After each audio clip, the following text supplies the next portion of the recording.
الحمد لله الذي كان بعباده خبيرا بصيرا، وتبارك الذي جعل في السماء بروجا وجعل فيها سراجا وقمرا منيرا، وهو الذي جعل الليل والنهار خلفة لمن أراد أن يذكر أو أراد شكورا، وتبارك الذي نزل الفرقان على عبده ليكون للعالمين نذيرا، وأشهد أن لا إله إلا الله وحده لا شريك له، وأن محمدا عبده ورسوله وصفيه وخليله. رب اشرح لي صدري ويسر لي أمري واحلل عقدة من لساني يفقه قولي. أما بعد. نعم، leo inshallah tunaanza sura mpya ya surati an-Najm, sura Makia, imeshuka Maka, aya zake 62, na aya hii imeanza baada ya kumalizia maneno ya nasaha aya 48-49 surati Tur. Mwenyezi Mungu anasema a'udhu billahi minash shaitani rajim, wasbir li hukmi rabbik fa innaka bi a'yunina, ngoje hukumu ya Mola wako, hakika wewe uko mbele ya macho yetu. Wasabbih bihamdi rabbika, na mtukuze kwa kumsifu Mola wako, hina taqum, pale unaposimama, wa min al-layli, na katika usiku umsabbih na kumhamidi Mola wako, wa min al-layli fasabbihu, umsabbih sana, umtakase sana, umtukuze sana, wa idbaran nujum, na zichwapo nyota kwa kusali sala mbalimbali na kumsabbih na kumdhukuru na kumomba.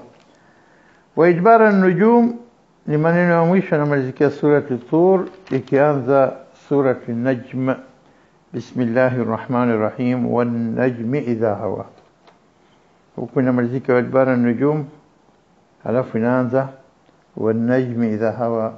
Hii katika ulum al-Quran anasema kuna tanasub, kuna munasaba baina sura hii kimalizika na kuanza huku, kama inapokuja kule surati Isra, wa qul alhamdulillah alladhi lam yattakhidh walada. Halafu inaanza mwisho aya surati Isra na inaanza surati Kahf, bismillahir rahmanir rahim, alhamdulillahi alladhi anzala ala abdihi alkitab. Na mara nyingi kuna tanasub kama hivi, na hii moja katika sura ambazo inanasibiana. Huku inamalizikia kuhusu Najm na nyota, na huku inaanza kwa surati Najm kwa neno nyota, bismillahir rahmanir rahim, wan najmi idha hawa. Na hichi ni kiapo, na kiapo chenyewe ni kimoja tu hapa, nayo ni nyota. Mwenyezi Mungu anasema wan najmi, na hapa kwa nyota, idha hawa, zinapoanguka, zinapokuchwa. Taban jawabu maelezo kuhusu kiapo hichi inafuatia aya pili, ma dhalla sahibukum wama ghawa. Masala hii kaulu wan najmi, kiapo hichi nyota au najmi, kusudio mambo mengi yametajwa kuhusu najm. Jambo la mwanzo kama walivyosema ni nyota, na nyota inapotua, inapokuchwa, nyota inapoanguka, na maneno mengi yamekuja, taelezea zaidi baadaye. Lakini pia wamesema ni nyota maalumu, au wakasema nyota kwa ujumla, biismi jins yuradu bihi jami' an-nujum, nyota zote, au nyota maalum. Idha hawa, pale inapoanguka, inapotua, inapokuchwa, inaporipuka, mengi yametajwa kuhusu habari ya najm. Au wakasema masala ya najm inaweza kuwa si nyota, bali ikawa ni miti ambayo isokuwa na vigogo, mti mdogo, mti wenye kigogo kirefu. Unajua mti shajar. Ilipokuja katika sura baada ya Najm min al-Qamar inafuatia Ar-Rahman, pale kasema aya inasema nini katika Rahman? Inasema wash-shamsu wal-qamar yasjudan, wash-shamsu wal-qamar yasjudan. Da astaghfirullah. Wash-shamsu wal-qamaru bihusban wan-najmu wash-shajaru yasjudan. Wakasema maana najm hapa, ikiwa hapa imetaja wash-shams na jua, wal-qamar na mwezi, vitu viwili hivi bihusban, vinakwenda kwa hisabu yake, hisabu kubwa ya mpangilio, speedi na direction na kila kitu, kwa hisabu ambayo haiwezi kutoka katika njia yake wala kupunguza speedi yake wala kuzidi, kwa sababu mambo yake yote muhkam, yani inakwenda kwa mpangilio na hisabu madhubuti, ili isitokezee milipuko huko juu huko katika anga la ulimwengu, universe. Alafu akataja wan-najm wash-shajaru, kule shams nakwenda sambamba na al-qamar, jua na mwezi. طيب, halafu ichukue kitu cha tatu chenye kuambatana na shams na al-qamar, ije wan-najm ikaunganishwa na shajar. Kwa hivyo labda najm hapa itakuwa nini? Kwa sababu kitu kingine, maana najmi pia miti ambayo sio na vigogo inaitwa nini? Majani tu ya chini chini inaitwa najm. Yanjumu min tahti al-ardh, inachomoza kutoka na ardhi, kwa hivyo zinaitwa najm. Kwa hivyo ikiwa najmu hii inaambatana na shajar na miti mikubwa yenye vigogo, wa najmu miti midogo na miti mikubwa pia, yasjudani, na msujudia Mwenyezi Mungu. Au wakasema an-najm hii inabeba huku na huku, inapotaka kwenda wa-shamsu wal-qamar bihusban pamoja na najm bihusban, na wakadhalika inaweza kwenda na upande wa mwisho, ikenda wa-najm wash-shajaru yasjudan, vinasujudu, vinakwenda kwa speed ya Mwenyezi Mungu subhanallah, na inaweza kuwa maana zote mbili. Kwa hivyo an-najm idha hawa, ikiwa maksudio ni miti midogo midogo, mimea midogo midogo, ikiwa maksudio nyota, najm. Bali kuna najm nyingine ambayo inaambatana na maana wan-najmi idha hawa ma dhalla sahibukum wa ma ghawa. Qur'ani kushuka kwake unashuka munajjaman, wanasema imekuja mpigo mmoja, inaanzalnao fi lailatin mubarakah, inaanzalnao fi lailatul qadr, na hii siku ya kushuka kutoka mbingu ya saba juu mpaka katika kuja katika nyumba ya Baitul Izza, sio katika samai dunia, mbingu ya dunia. Halafu baadaye kwa muda wa miaka 23 imeshuka munajjaman. Kauli kalima hii inatumika munajjaman, yani bi maana ni munajjaman, vipande kidogo kidogo, abri 23 sana, kwa muda miaka 23 Qur'an imeshuka. Yani sio yote kwa mpigo mmoja, bali imeshuka kidogo kidogo kwa muda miaka 23. Kwa hivyo hii inakuwa munajjam. Wan-najm idha hawa, na hapa kwamba najmu yani kushuka kwake kidogo kidogo, idha hawa kushuka kwake, akaipokea Mtume sallallahu alaihi wasallam, akawafundisha watu. Hakika katika kufanya kazi hiyo aliyopewa na Mwenyezi Mungu, ma dhalla sahibukum wa ma ghawa, bila shaka huyu sahibu yenu, huyu mwenzenu ambaye mnamjua uzuri, basi yeye sahibu yenu Muhammad sallallahu alaihi wasallam ma dhalla, hakupotea katika kupokea hizi munajjama, ayati munajjama zilizokuwa zikishuka kila fatarat, kila baada ya muda, na huko akikuelimisheni na kukufundisheni yale yaliyoshuka ya wahi kutoka kwa Mwenyezi Mungu. Wama ghawa, wala hakukosa, alikuwa akitekeleza vile vile kama aya zinavyoshuka na kikuelezeni. Ikawa maana hiyo, na ndiko maana kule pia wakafasiri katika surati al-Waqi'a, fala uqsimu bimawaqi'in nujum, na hapa kwa locations za nujum, wa innahu laqasamun law ta'lamuna 'azim, ni kiapo kikubwa kama mnajua. Innahu laqur'anun karim, hakika ni Qur'ani tukufu, hii fi kitabi maknun, katika maandishi yaliyohifadhiwa, yaliyofichwa kabisa, la yamassuhu illa almutahharun, haigusi ila wale waliotakaswa. Idhan hapa wanasema kwamba hii fala uqsim bimawaqi', mawaqi' location, muhala mwanini nujum, wakasema iko muhala manyota, na kama tulivyoelezea siku za nyuma kwamba hizi nyota, hata tukiona nyota ile pale ujue kwamba tumeona mwangaza uliotoka kwenye nyota, wakati ilipokuwa inatoka mwangaza ule ukija kwa spidi ya 3 kilomita mpaka ikifika jichoni mwetu, ile nyota ishakwenda pengine ishatoweka, isharipuka, imeshapotea. Inaweza kwa hivyo ikiwa nyota, na ndio kwa maana akasema innahu la qasamun law ta'lamun adhim, ikiwa kusudio ni nyota. Wengine wakasema la, hii nujum na mawaqi yake, yani kule kuteremka aya za Qur'ani na mahala mlipokuwa mkiteremka. Kuna aya zimeteremkia Makkah, kuna aya zimeteremkia wako njiani baina Makkah na Madina, kuna aya zimeteremkia Madina, kuna aya zimeteremkia sehemu mbalimbali. Mawqi ya nini? Ya nujumu ile ya kuteremka Qur'ani. Kwa hivyo walichukua maana kwamba nujumu kuteremka kwa Qur'ani. Kwa hivyo pia imefasiriwa hivyo.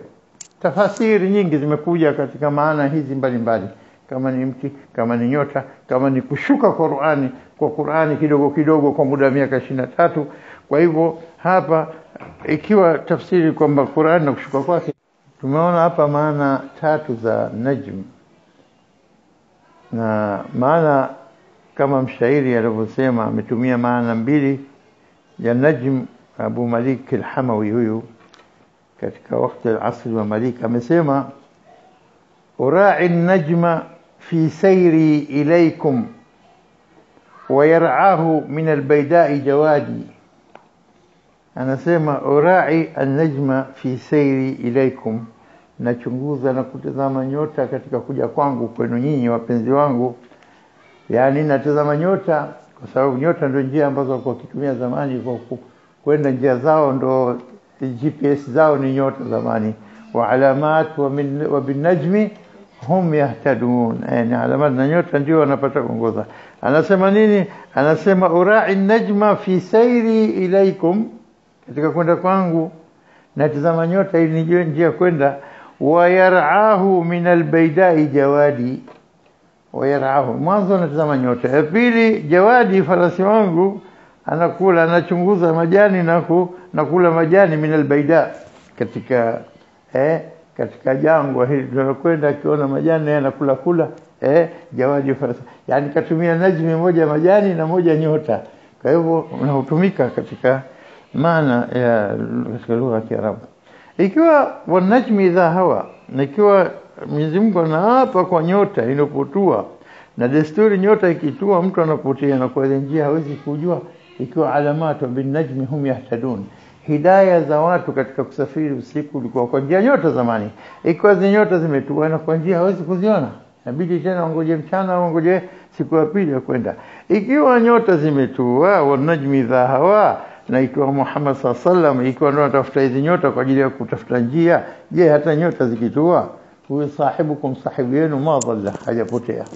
Sio nyota hizo zinamuongoza, bali nyota hidayah inashuka kutoka kwa Mwenyezi Mungu, ma dhalla sahibukum wa ma ghawa. Kwa hivyo hata zikianguka nyota, zikitua nyota, huyu hatumii nyota za desturi, bali anatumia mwangaza kutoka kwa Mwenyezi Mungu katika kukuongozeni katika dini ya Mola Subhanahu wa Ta'ala. Wa ma dhalla sahibukum wa ma ghawa. Hivi ndio alivyotuelezea Sheikh Sharawi katika kuelezea jambo hili. Na والنجم إذا هوى, sura hii Najm ni katika aya ambazo zilizoshuka kuthibitisha safari ya Mtume sallallahu alaihi wasallam kwenda Mi'raj, safari al-Isra wa Mi'raj.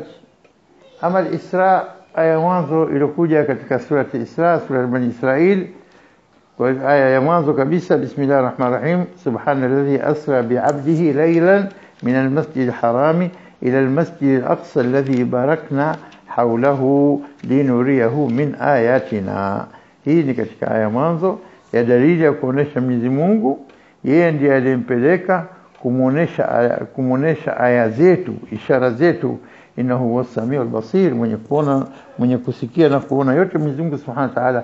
Na limetumika neno subhana, aliyetukuka, alladhi, utukufu wa Mwenyezi Mungu katika kauli subhana. Chochote kinachotajwa katika vitendo vinavyofanyika maa kalimati subhana, usijoka pinga wala kutia shaka. Subhana alladhi asra bi'abdihi laylan, na laylan imekuja nakira bila kutia alif na lam, kwa kuonesha kwamba any part of the night, sehemu yote ndogo tu usiku, hata masaa mawili, saa na nusu katika sehemu ya usiku, kenda na kurudi, utafikiri yule kalala pale pale, kumbe kisha kwenda safari ndefu kabisa. Subhana alladhi asra bi'abdihi laylan min al-masjid al-haram ila al-masjid al-aqsa. Kwa hivyo al-Isra, mwendo wa katika duniani ni Isra iliyoelezwa katika aya hii. Ama mwendo wa kupaishwa kutoka Falastini kuelekea kupita mbingu zote saba mpaka kwenda inda sidratil muntaha. Indaha pale tena ndo njia ya kupenya kwenda nini, jannatul ma'wa, na kuonana na Mola na kukabidhiwa kazi aliyokabidhiwa na kufaradhishwa sala. Safari ya Mi'raj imekuja katika surati An-Najm. Hii imeeleza walaqad ra'ahu nazlatan ukhra inda sidratil muntaha, na kwa hakika amemwona mara ya pili katika kushuka tena mara pili, nazlatan ukhra, amemwona kama ni sura yake malaika inda sidratil muntaha, katika mkunazi hapo ambao unamalizikia mambo yote hapo. Indaha hapo ndo mlango wa kuingia peponi. Indaha dunia, universe yote na ulimwengu wa mbingu zote saba na kila kitu kinamalizikia hapo. Indaha tena unaingia katika ufalme mwingine mkubwa ambao uliowekwa kwa ajili ya kazi kubwa ya kustareheshwa waumini na kuadhibishwa makafiri huko. Indaha hapo ndo katika malakuti la kwenye arsh na kwenye jannatul al-ma'wa na malakuti la. Hapo anasema inda sidratil muntaha, kwenye mti unamalizikia kila kitu. Indaha jannatul ma'wa, hapo tena ndio unaingia maeneo mengine tena, baada ya kutoka mbingu zote saba unaingia maeneo makubwa hayo tena. Idh yaghsha sidrata ma yaghsha, kilipofunika mkunazi vitu vilivyofunika vifunikavyo, vikafunika mkunazi hata mkunazi usionekane. Hapa kauli hii, halafu kajamaa zagha albasaru wa ma tagha, jicho halikuhangaika wala halikuruka mpaka, wala halikuwa hakiwezi kuruka mpaka hapo. Laqad raa min ayati rabbih al-kubra, hakika ameona katika aya na ishara na dalili mambo katika ya Mola wake yalikuwa makubwa makubwa, ameona huko. Kudra za Mwenyezi Mungu ameziona huko. Na hapa tukitoka katika maudhui hii tutaelezea kidogo, kwa sababu katika ukiingia katika YouTube utaona mambo mengi sana yanaelezewa kuhusu safari hii. Moja katika watu ambao si Muislamu, huyo bibi ambaye yeye ni journalist, yumo katika BBC na actress, ana vipindi vyake kwa anaelezea kuhusu Uislamu na kuthibitisha kisayansi mambo mengi. Huyo bibi anaitwa Claire Forrester, amezungumzia kwamba aya hizi ni dalili kubwa ya kuonesha kwamba Mtume Muhammad amepaishwa, amekwenda katika safari yake ya Miraji, na maneno yaliyotaja kama hii ya kwamba yale yaliyoelezwa katika surati Najm, hizi aya tutakazoziona baadaye, ni mambo ambayo astrophysics, watu wa astronomy na cosmology wanasema kwamba maana hii by the star wan najm idha when it falls, kwamba wao wanaelezea kisayansi kwamba zinaanguka katika black hole area. Na hii dalili anasema kuonesha kwamba Muhammad katika safari yake imepelekwa mpaka eneo la black hole, ambao katika black hole hili zinapokuwa stars zinaripuka, mwangaza wake na cheche zake na kila kitu chake kinanyonywa na black hole kwa power yake, radiation na light na kila kitu kinafunzwa, kinaingia katika kiza, halafu kinakuwa darkness, huoni chochote. Anasema dalili ndio hii aya binaelezea aliyosema huyu bibi, idh yaghsha sidrata ma yaghsha, kila kitu kinaficha. Ina maana kwamba Muhammad ameweza kufika katika point ya darkness, kinaficha kila kitu. Idh yaghsha sidrata ma yaghsha. Halafu akasema katika hii inda sidratul muntaha, wanaita lot tree au jujube tree, mti wa mkunazi. Anasema kwamba amefika katika black hole area, na hii dalili anasema kwa sura hii kwamba Muhammad fi'lan, kwa maelezo alieleza katika mambo ambayo yaliyotajwa, hakuna mtu aliyeishi katika wakati ule akaweza kueleza mambo kama haya. Katika umri gani? Katika age of darkness, katika age of nini, of ignorance, katika wakati wa primitive technology hakuna. Halafu mambo yaliokupa exact kama hivi science inavyogundua na kuona haya mambo ni hakika kwamba haya hakuna yalipotoka kokote isipokuwa kwa mwenyewe Mwenyezi Mungu. Kwa hivyo anasema hii kama hii black hole ambayo unaelezea sana, iko hao ndio wanakusudia kwamba black holes ni sehemu ambazo ukipita ukishafika kila kitu kinafyonzwa kinaingia ndani, kinapotea, kinakuwa katika kiza. Anasema nguvu yake, gravitational field yake is so intense, nguvu sana, hakiwezi la radiation wala light ikifika pale na vinakuwa vinamezwa, vinaingia katika darkness. Na huku wanajmi idhawa ndo kule kuanguka kwa nyota na kutumbukia katika black hole, katika ni black hole, wakati unapokuwa zile nyota zishafika wakati wake wa kuripuka na kumalizia umri wake. Hata wamegundua pia kwamba zamani asema kinachoingia huko hakitoki halas, lakini anasema kwamba katika late 60s, katika 1967 8th of November, kuna scientists waliweza kusema kwamba iko possibility kwamba wakiingia pale wanaweza kwenda wakapita wakaingia katika another universe tofauti na hiyo. Na hii kwa sababu hii universe yetu unaona wao what they call universe ni kuna sehemu ndogo tu nduchu tu ambayo ndio observable by nini vitu vyao vyote walivyokuwa na mateleskopi yao na ma stations zao, ground station, wanaweza kuona kidogo, sehemu kubwa haioni. Unobservable ni kubwa zaidi, kefu bado ukitazama mbingu ya pili na ya tatu na nyinginezo. Kwa hivyo hata Stephen Hawking baadaye akasema kwamba kuhusu hii black hole kwamba ingetumbukia akirudi tena no way back, one way traffic anasema. Lakini sasa ameandika katika buku lake anasema if you feel you are in a black hole don't give up, usikate tamaa. Kwa hiyo anasema there is a way out, it might have a passage to another universe. Naweza kwa kuna njia nyingine ya kupeleka katika ulimwengu mwingine. Lakini yeye akasema kwamba though I am keen on space flight, mwenyewe maneno ya Steve Hawking anasema yombo kwa mimi na hamu ya kwenda katika flight, ya kwenda katika space, I'm not going to try that, sitajaribu. Lakini iko njia, msigive up, iko njia kuweza kufika katika universe nyinginezo. Mtume sallallahu alaihi wasallam amepelekwa kwa dalili za aya hizi na amekwenda mpaka mbingu zote, kachukuliwa na Burak, kafika kama alivyofika, yakhsha sidrata ma yakhsha, ma zagha al-basar wa ma tagha, laqad ra'a min ayati rabbil kubra. Dalili tosha kuelezea kwamba Mtume sallallahu alaihi wasallam kenda katika safari.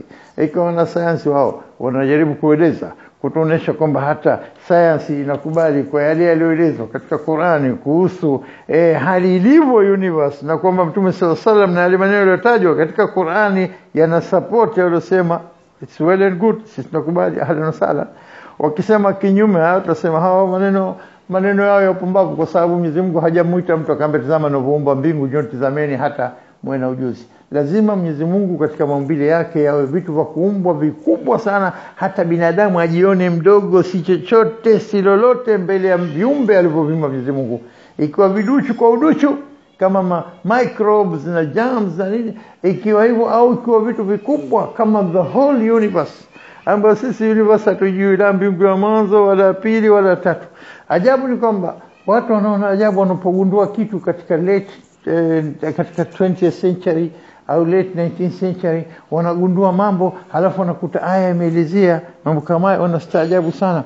Kwa sababu kama mfano ukenda katika sura as-samai wat-tariq, wama adraka mat-tariq, anaapa Mwenyezi Mungu kwa mbingu na tariq wenye kugonga. Wama adraka, unajua kitu gani mat-tariq, kitu gani tariq?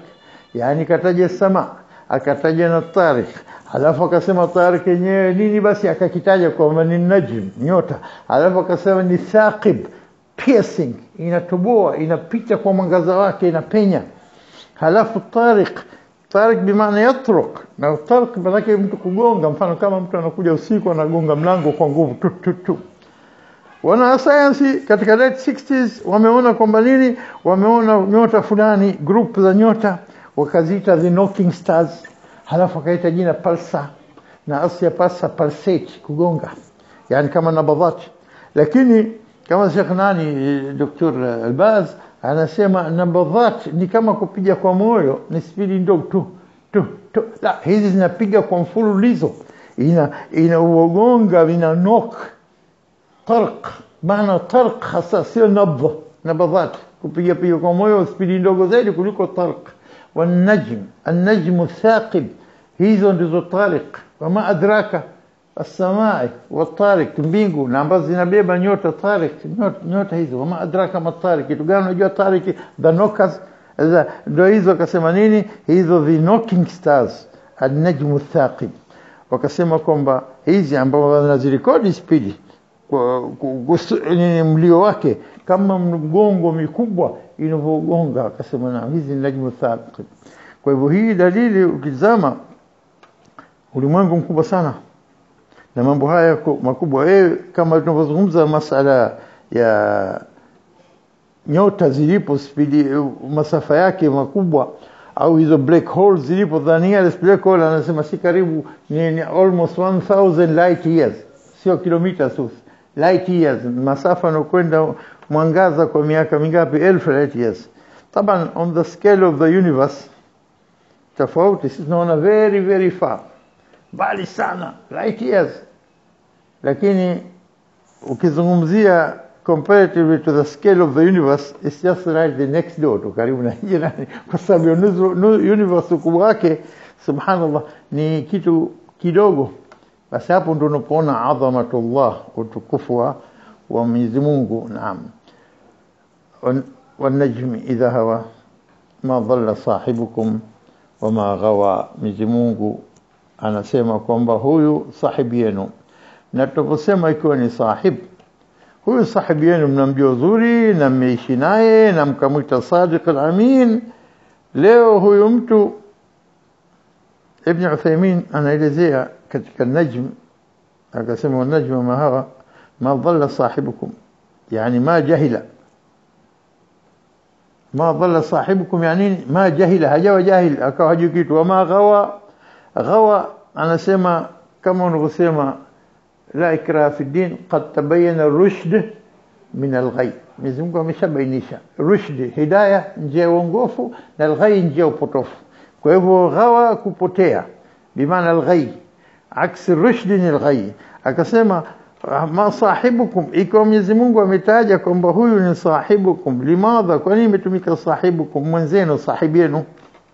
Min almuqtada as-suhba, kinashtakikana katika suhba kwamba mtu amsadiki, amtetee, amsaidie, amnusuru. Leo nyinyi mlikuwa mkimita sadiq al-amin, mmemgeukia mkanyima, na hali mnajua kwamba asemi uongo na maneno kwa kuambieni. Na ma dhalla sahibu wa ma ghawa, huyu sahibu yenu hajapotea maisha yote miaka 40. Leo mshamwambia kwamba kapotea, ukamwambia maneno haya uongo na nini, na mkamkadhibisha. Hiyo maana kubwa sana. Kwa hivyo hapa ndio ikaja baadaye wama yantiqu anil hawa, itaeleza baadaye. Lakini sasa akasema kwamba Ibn Uthaymeen anasema wan-najm idha hawa, kaleta maana kwamba pale ziliposhuka zikiwapika, idha saqata, idha hawa anasema idha ghab, ikapotea, ikakuchwa, au idha saqata, ikaanguka. Na kuanguka kwake kama ilivyokuja katika surati Tabarak al-Mulk kwamba zinakuja rujuman lishayatin, kwa kupiga mashaitani wanapokuja katika maeneo ya kutega sikio, maana istiraq as-sam', pale pa kutega sikio ikawa zile nyota zinapiga zile cheche zake. Haya maelezo yamekuja katika kuelezea tafsiri ya maneno haya, wan-najmi idha hawa ma dhalla sahibukum wama ghawa.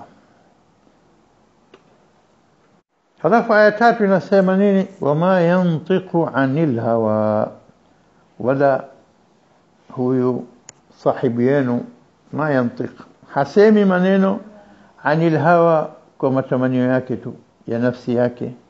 Ma yantiqu anil hawa, bali maneno yake yote salimun anil hawa, yamesafika kabisa, hayana matamanio.